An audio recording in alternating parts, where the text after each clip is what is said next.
Hello students, it's Anuradha ma'am here. Welcome to my YouTube channel made concept easy.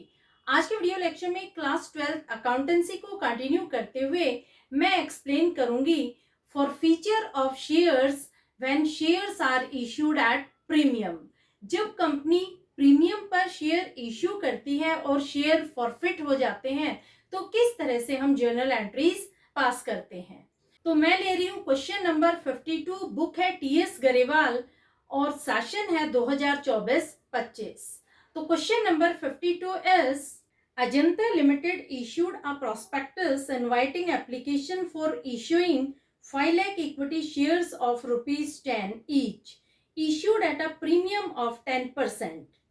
Ajanta limited ने 5 lakh equity shares issue किए हैं। एक share की value 10 रुपए है और कंपनी ने शेयर इश्यू किए हैं प्रीमियम पर, यानी 10 रुपए का 10% होगा ₹1।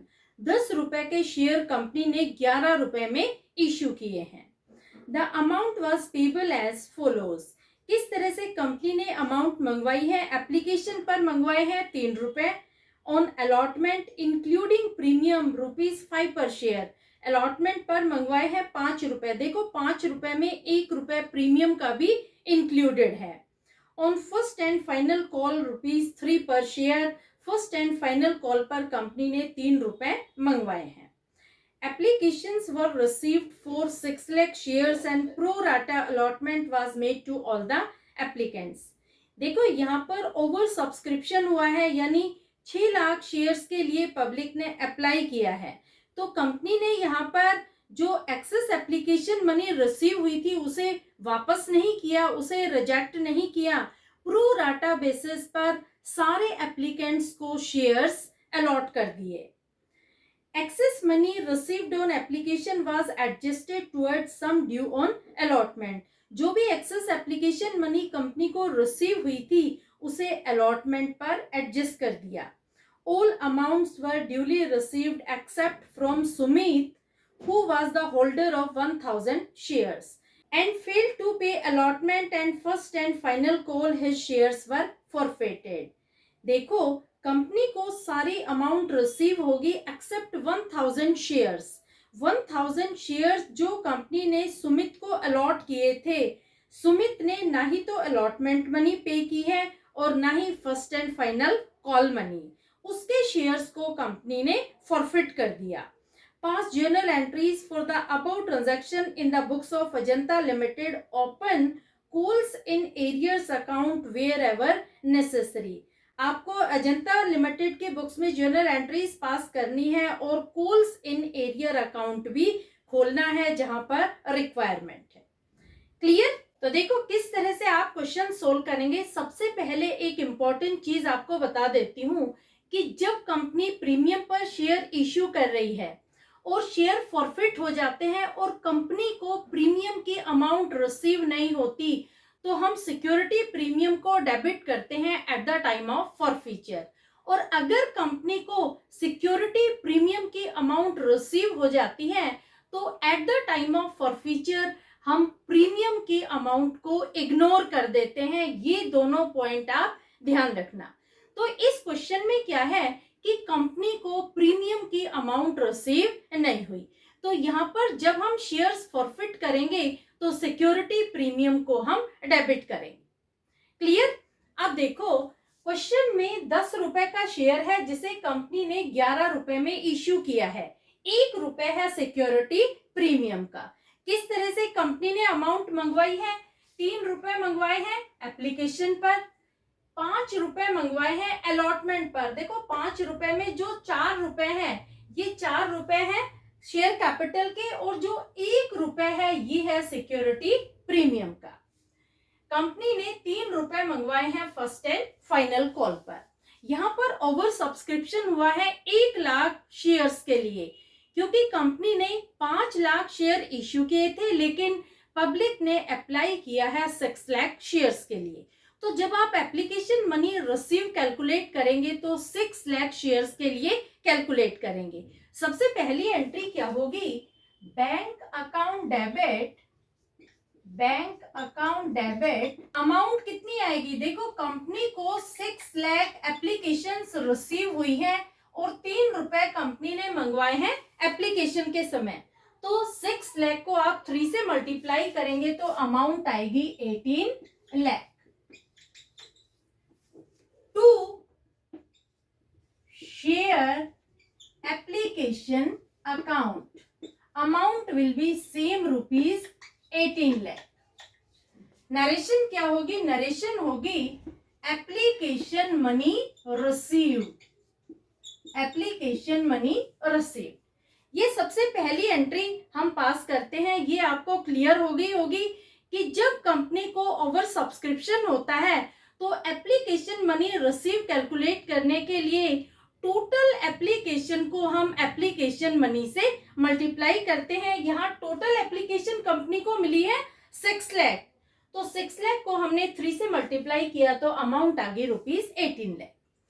अब देखो सेकेंड एंट्री में शेयर एप्लीकेशन को हम ट्रांसफर करेंगे शेयर कैपिटल में, और जो भी एक्सेस एप्लीकेशन मनी रिसीव हुई है उसे हम एडजस्ट करेंगे at the time of share allotment. तो एंट्री होगी share application account debit, amount कितनी होगी? अमाउंट होगी rupees 18 lakh. To share capital account, share capital में कितनी अमाउंट आप ट्रांसफर करेंगे? देखो कंपनी 5 लाख शेयर्स इश्यू कर रही है at the rate of rupees 3 मंगवाए हैं एप्लीकेशन के समय। तो यहाँ पर 5 लाख को आप 3 से मल्टीप्लाई करेंगे, इसका मतलब 15 लाख रुपए आप ट्रांसफर करेंगे शेयर कैपिटल में। कितनी एक्सेस एप्लीकेशन मनी रिसीव हुई है कंपनी को? आप 18 लाख में से 15 लाख माइनस करेंगे तो अमाउंट आएगी रुपीज 3 लाख। इसे हम एडजस्ट करेंगे at the time of share allotment. तो आप लिखेंगे to share allotment account, amount कितनी आएगी? अमाउंट आएगी रुपीज 3 लाख। नरेशन क्या होगी? नरेशन होगी application money transfer to share capital account, ये होगी इसकी नरेशन। क्लियर? अब देखो जो थर्ड एंट्री हम पास करेंगे वो पास करेंगे अलॉटमेंट मनी ड्यू की, कि कितनी अलॉटमेंट मनी ड्यू है। फोर्थ एंट्री में कंपनी कितनी अमाउंट रिसीव कर रही है eight the time of share allotment. तो थर्ड एंट्री में पास कर रही हूं शेयर अलॉटमेंट मनी ड्यू की। थर्ड एंट्री में share allotment account debit, allotment account debit, कितनी अमाउंट से आप अलॉटमेंट अकाउंट को डेबिट करेंगे? देखो कंपनी डिमांड कर रही है 5 रुपए eight the time of share allotment, और कितने शेयर कंपनी ने अलॉट किए हैं? कंपनी ने 5 लाख शेयर्स अलॉट किए हैं, उसे आप मल्टीप्लाई करेंगे 5 से। तो शेयर अलॉटमेंट अकाउंट को कितनी अमाउंट से आप डेबिट करेंगे? रुपीज 25 लाख से। तो क्या 25 लाख को ही हम शेयर कैपिटल में ट्रांसफर करेंगे? नहीं, क्योंकि यहाँ पर शेयर कैपिटल के सिर्फ 4 रुपए है और 1 रुपए है सिक्योरिटी प्रीमियम का। तो टू शेयर कैपिटल में आप अमाउंट ट्रांसफर करेंगे 5 लाख इंटू 4,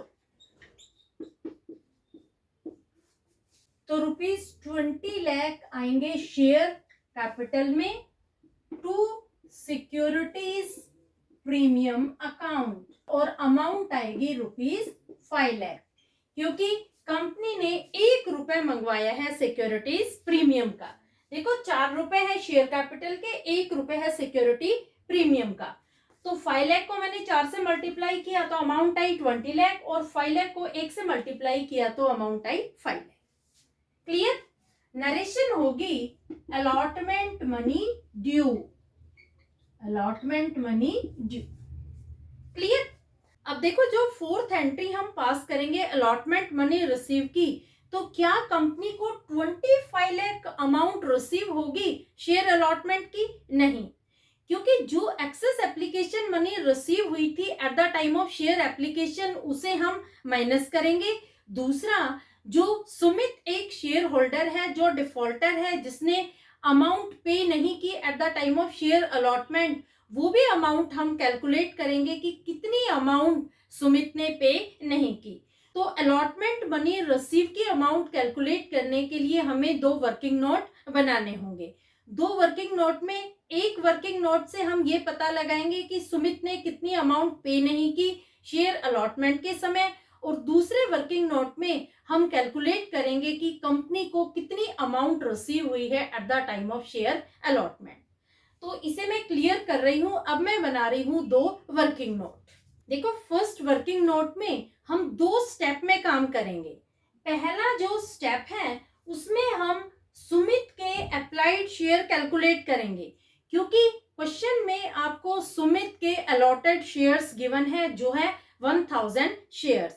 तो सबसे पहले तो आपको ये फाइंड आउट करना है कि सुमित ने कितने शेयर्स के लिए अप्लाई किया था। देखो किस तरह से आप कैलकुलेट करेंगे। पहले आप लिखेंगे शेयर अप्लाइड और फिर आप लिखेंगे शेयर अलॉटेड। जिन लोगों ने 6 लाख शेयर के लिए अप्लाई किया था उनको 5 लाख शेयर कंपनी ने अलॉट किए हैं। यहाँ पर सुमित को कंपनी ने 1000 शेयर अलॉट किए थे, तो सुमित ने कितने शेयर के लिए अप्लाई किया ये आप कर देंगे क्वेश्चन मार्क। अब आप क्रॉस मल्टीप्लिकेशन करेंगे। क्रॉस मल्टीप्लिकेशन में आप लिखेंगे 6 lakh into 1000 divided by 5 lakh. अब देखो 5 जीरो से 5 जीरो गई, 5 दूनी 10, 200 को आप 6 से मल्टीप्लाई करेंगे तो शेयर्स आएंगे 1200। यानी सुमित ने 1200 शेयर्स के लिए अप्लाई किया था, लेकिन कंपनी ने उसे अलॉट किए हैं 1000 शेयर्स। ये तो आ गई आपकी स्टेप 1। इसमें आपने कैलकुलेट कर लिया कि कितने शेयर्स के लिए सुमित ने अप्लाई किया था। सेकंड स्टेप में आप कैलकुलेट करेंगे कि सुमित ने कितनी शेयर अलॉटमेंट मनी पे नहीं की। तो स्टेप 2 लिखते हैं। Step 2 allotment money note paid by Sumit. Note paid by Sumit, ठीक है। देखो सुमित ने 1200 शेयर्स के लिए अप्लाई किया था, यानी कंपनी को कितनी एप्लीकेशन मनी रिसीव हुई। Application money received 1200 multiplied by 3 is equal to 3600। Sumit ने 1200 शेयर के लिए अप्लाई किया था और 1200 शेयर के लिए उसने 3 रुपए एप्लीकेशन पर पे किए थे, यानी 3600 रुपए सुमित ने एप्लीकेशन पर पे किए थे। एक्चुअल में सुमित को कितनी अमाउंट पे करनी थी at the time of application. Actual application money to be received. Application money to be received is equal to 1000 into 3 is equal to ₹3000। यानी 3000 रुपए सुमित को पे करने थे, क्योंकि उसे 1000 शेयर कंपनी ने अलॉट किए थे, लेकिन सुमित ने पे किए थे ₹3600। यानी कितनी एक्सेस एप्लीकेशन मनी सुमित ने पे की थी, 600 रुपीज। आप माइनस करेंगे 3000 को, तो ये जो 600 है ये है एक्सेस एप्लीकेशन मनी। इस एक्सेस एप्लीकेशन मनी को यूटिलाइज किया जाएगा at the time of share allotment. तो यहां लिख देंगे excess application money to be used at allotment. कितनी अमाउंट है, 600। अब देखो अलॉटमेंट के समय कितनी अमाउंट ड्यू हुई है जो सुमित को पे करनी है। Allotment money due, allotment money due is equal to 1000 into 5। 5000 रुपए अलॉटमेंट मनी के थे जो ड्यू हुए थे, लेकिन यहाँ पर एक्सेस मनी रिसीव हो रखी है 600 रुपए, तो इसे हम माइनस कर देंगे less excess application money is equal to 600। 600 को आप माइनस करेंगे तो यहाँ पर अमाउंट आएगी 4500। 400 amount note paid by Sumit. कितनी है? 4400। ये अमाउंट है जो सुमित ने पे नहीं की eight the time of allotment. Clear? ये बहुत इंपॉर्टेंट है। अगर आपने ये अमाउंट गलत कैलकुलेट कर ली तो आपका एंटायर क्वेश्चन गलत हो जाएगा। किस तरह से आप निकालेंगे ये मैंने आपको पूरा तरीका समझा दिया है। सबसे पहले आपको शेयर्स अप्लाइड निकालने हैं कि कितने शेयर्स के लिए सुमित ने अप्लाई किया था। उसके बाद आप कैलकुलेट करेंगे सेकंड स्टेप में कि कितनी अलॉटमेंट मनी सुमित ने पे नहीं की। तो ये आपका फर्स्ट वर्किंग नोट है। क्लियर? इस पूरे वर्किंग नोट में जो इंपॉर्टेंट अमाउंट है वो है 4400। एक तो ये इंपॉर्टेंट अमाउंट है और दूसरी अमाउंट है 3600। इस पर भी आप स्टार कर लेना। ये दो अमाउंट है जो आगे हम यूज करेंगे। जब आगे के एंट्रीज पास करेंगे फॉरफीचर के समय तो 4400 और 3600 ये दोनों ही अमाउंट हम यूज करेंगे। क्लियर? तो ये आपने वर्किंग नोट बना लिया। अब मैं बना रही हूं सेकंड वर्किंग नोट जिसमें आपको कैलकुलेट करना है amount received at the time of allotment. सबसे पहले आप लिखेंगे allotment money due. Allotment money due is equal to 25 lakh. Allotment पर कितना पैसा कंपनी को मिलना था? 25 lakh less excess application money. कितनी एक्सेस एप्लीकेशन मनी थी? 3 लाख। यानी कंपनी को 22 लाख रुपीज रिसीव होने थे eight the time of allotment.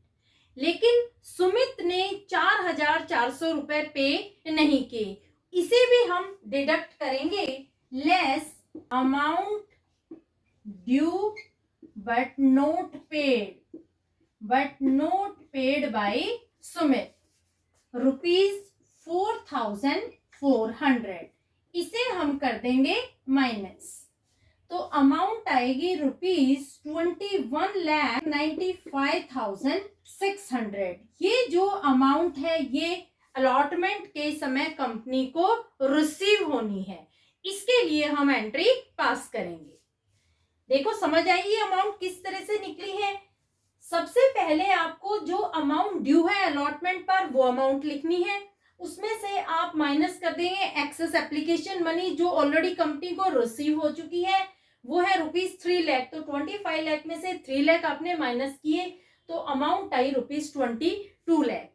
22 lakh company को रिसीव होने थे लेकिन सुमित ने 4400 रुपए पे नहीं किए at the time of allotment. तो सुमित के भी 4400 आप 22 लाख में से जब माइनस करेंगे तो अमाउंट टू बी रिसीव्ड आएगी ₹21,95,600। ये अमाउंट कंपनी को रिसीव होगी eight the time of allotment. तो फोर्थ एंट्री हम पास करेंगे बैंक अकाउंट डेबिट। अमाउंट कितनी आएगी? 21,95,600। Calls in arrears account debit amount कितनी आएगी? 4,400 to share allotment account. Amount आएगी 22 लाख। नरेशन होगी अलॉटमेंट मनी रिसीव्ड। ये होगी फोर्थ एंट्री। समझ आया? तो ये जो वर्किंग नोट है ये बहुत इंपॉर्टेंट है क्योंकि वर्किंग नोट से ही हमें पता लगा है कि कितनी अमाउंट कंपनी को रिसीव होगी eight the time of share allotment. Clear? अब हम पास करेंगे फिफ्थ एंट्री जिसमें कंपनी कॉल मनी मंगवा रही है शेयर होल्डर से। तो फर्स्ट एंट्री तो होगी कॉल अमाउंट ड्यू की और सेकेंड एंट्री होगी कॉल अमाउंट रिसीव की। तो फिफ्थ एंट्री में पास कर रही हूं जिसमें कॉल अमाउंट ड्यू हो रही है। फिफ्थ एंट्री होगी share first and final call account debit. Amount कितनी आएगी? देखो कंपनी ने 5 लाख शेयर्स अलॉट किए हैं और 3 रुपए मंगवाए हैं फर्स्ट एंड फाइनल कॉल पर। तो 5 लाख को आप 3 से मल्टीप्लाई करेंगे तो अमाउंट आएगी 15 लाख।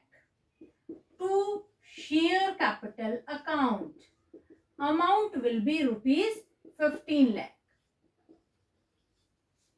नरेशन होगी share first and final call money due. 6 entry में कंपनी रिसीव करेगी first and final call amount. तो क्या कंपनी को 15 लाख रुपए मिलेंगे फर्स्ट एंड फाइनल कॉल के समय? नहीं, क्योंकि सुमित को कंपनी ने 1000 शेयर्स अलॉट किए थे और सुमित ने first and final call money भी पे नहीं की। तो यहाँ पर कंपनी ने सुमित को 1000 शेयर्स अलॉट किए थे और कॉल मनी है 3। तो 1000 को 3 से मल्टीप्लाई करेंगे तो 3000 रुपीज होलसेल एरियर की अमाउंट आएगी, यानी ये अमाउंट सुमित ने पे नहीं की। तो 3000 को आप 15 लाख में से माइनस कर देंगे, तो जो बैलेंस अमाउंट होगी वो रिसीव होगी कंपनी को कॉल के समय। तो 6 एंट्री में हम लिखेंगे bank account debit. Bank account debit कितनी अमाउंट से बैंक को आप डेबिट करेंगे? 15 लाख में से 3000 हम माइनस कर देंगे तो कितनी अमाउंट आएगी? 0079141। 14,97,000 कंपनी को रिसीव हुए हैं फर्स्ट एंड फाइनल कॉल पर। तो आप बैंक को डेबिट करेंगे 14,97,000 से। कॉल्स इन एरियर को कितने से डेबिट करेंगे? Calls in arrears account, amount will be rupees 3000। To share first and final call account, amount will be 15 lakh. Narration क्या होगी? नरेशन होगी first and final call money received, ये होगी नरेशन। तो इस तरह से ये 6 एंट्री आपको पास करनी है। अब देखो जो 7th एंट्री होगी उसमें कंपनी शेयर फॉरफिट कर रही है, क्योंकि सुमित ने 1000 शेयर्स के लिए ना ही तो अलॉटमेंट मनी पे की थी और ना ही उसने first and final call money पे की है, तो कंपनी ने उसके शेयर को फॉरफिट कर दिया। तो 7th एंट्री हम पास करेंगे फॉरफीचर। अब देखो 7th एंट्री में जब कंपनी शेयर फॉरफिट करती है तो शेयर कैपिटल हमेशा डेबिट हो जाता है। तो आप लिखेंगे share capital account debit, amount दिखाएंगे 1000 इंटू 10, अमाउंट आएगी 10,000। अब देखो एक इंपॉर्टेंट चीज क्या है कि यहाँ पर सिक्योरिटी प्रीमियम की अमाउंट कंपनी को रिसीव नहीं हुई है, तो हम सिक्योरिटी प्रीमियम को भी डेबिट करेंगे। अगर कंपनी को सिक्योरिटी प्रीमियम की अमाउंट रिसीव हो जाती है तो फॉरफीचर के समय हम सिक्योरिटी प्रीमियम को डेबिट नहीं करते, सिक्योरिटी प्रीमियम को हम इग्नोर कर देते हैं। लेकिन यहाँ पर आप सिक्योरिटी प्रीमियम को इग्नोर नहीं कर सकते, क्योंकि सिक्योरिटी प्रीमियम जो 1 रुपए अमाउंट है वो कंपनी को रिसीव नहीं हुई। तो हम डेबिट करेंगे security premium account debit, amount कितनी आएगी? अमाउंट आएगी rupees 1000। To forfeited share account, forfeited share account में कितनी अमाउंट आएगी? देखो मैंने आपको स्टार करवाई थी 2 अमाउंट, एक थी 3600 और एक थी 4400। 3600 को आप दिखाएंगे फॉरफिटेड शेयर अकाउंट में, क्योंकि कंपनी जितनी अमाउंट शेयर होल्डर से रिसीव कर लेती है उस पैसे को वापस नहीं देती। और यहाँ पर जो सुमित है उसने 3600 रुपए कंपनी को पे किए थे eight the time of application, तो उस अमाउंट को कंपनी फॉरफिट कर देती है, जब्त कर देती है, यानी ये कंपनी का प्योर प्रॉफिट हो जाता है। तो शेयर फॉरफिटेड में आप लिखेंगे 3600। To calls in arrears account, calls in arrears में आप कितनी अमाउंट दिखाएंगे? देखो 4400 रुपए सुमित ने पे नहीं किए at the time of allotment, और 3,000 रुपए सुमित ने पे नहीं किए at the time of share first and final call.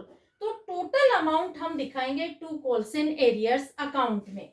तो अमाउंट आएगी 7,400 और नरेशन होगी shares forfeited, shares forfeited. Clear? तो आपको समझ आई किस तरह से आप शेयर फॉरफीचर की एंट्री पास करेंगे। यहाँ पर इंपॉर्टेंट पॉइंट क्या है कि आपको ये चेक करना है कि सिक्योरिटी प्रीमियम की अमाउंट रिसीव नहीं हुई। तो हमने सिक्योरिटी प्रीमियम को 1,000 से डेबिट कर दिया। दूसरा, आपको फॉरफिटेड शेयर अकाउंट की अमाउंट किस तरह से निकालनी है कि सुमित ने कितने शेयर के लिए अप्लाई किया था उसे आप एप्लीकेशन मनी से मल्टीप्लाई कर देंगे। सुमित ने अप्लाई किया था 1,200 शेयर के लिए और इसे आप 3 से मल्टीप्लाई करेंगे तो अमाउंट आएगी 3,600। इसे आप दिखाएंगे फॉरफिटेड शेयर अकाउंट। क्लियर? और कॉल्स इन एरियर आपको लिखना है क्योंकि क्वेश्चन में स्पेसिफाइड है कि आप कॉल्स इन एरियर लिखेंगे जहां भी रिक्वायरमेंट है। तो यहाँ पर आप सेपरेट नहीं दिखाएंगे कि ये पैसा शेयर अलॉटमेंट पर रिसीव नहीं हुआ, ये share first and final call पर रिसीव नहीं हुआ, ऐसे आप नहीं लिखेंगे। आप दोनों को प्लस करके लिखेंगे to calls in arrear account. Clear? और नरेशन लिखेंगे शेयर्स फॉरफिट। होपफुली आपको समझ में आ गया होगा। फिर भी किसी तरह की कोई क्वेरी हो तो feel free to comment in comment box. Thank you so